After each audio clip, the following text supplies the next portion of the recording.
very happy to be the guest of honor and to be given the chance of the opening of our new dorms for our students to get them comfort of sleeping and learning in a better environment.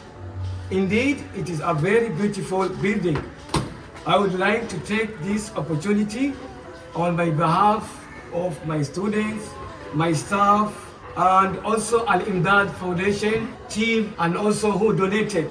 I would like to congratulate you for their efforts to finish up this dorm project.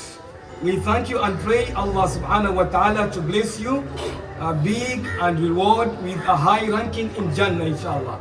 Wa hadha, assalamu alaikum wa rahmatullahi wa barakatuh.